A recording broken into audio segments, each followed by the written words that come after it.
Omongan Natalie Holzer benar, aib masa lalu Risha Rose rebut suami orang bocor. Semenjak cerai dari Sule, sosok Natalie Holzer hingga Risha Rose tak pernah lepas dari sorotan. Rumah tangga Natalie dan Sule yang sebelumnya adem ayem mendadak hancur seketika, hingga seret nama Risha Rose.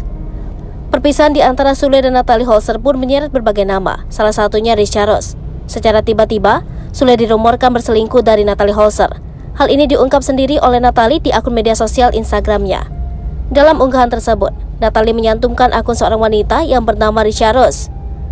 Mantan DJ itu seolah kesal lantaran baru mengetahui hubungan mantan suaminya dengan Risha Rose baru-baru ini. Hubungan Sule dan Risha Rose semakin menjadi sorotan publik. Belum kelar persoalan tersebut, muncul pihak lain yang merasa pernah menjadi korban Risha Rose. Wanita bernama Feni ini mengungkap ke publik bahwa hubungannya dengan sang suami juga pernah dirusak oleh Risha Rose. Dikutip dari YouTube Insert Trans TV, Feni memperlihatkan bukti chat saat Risha Rose meminta dijadikan istri keduanya. Feni mengaku jika dirinya punya banyak bukti jika Risha Rose telah merebut suaminya saat itu. Ia bahkan membongkar jika Risha Rose merebut suaminya hingga 2 kali. Pertama yakni di tahun 2020 saat Risha Rose dan Tama, suami Feni, terlibat cinta lokasi. Namun saat itu, Risha Rose mengaku salah dan tidak akan mengulangi perbuatannya lagi. Namun pada Mei 2022, Risha Rose disebut kembali mengulangi perbuatannya yakni menikah siri dengan Tama.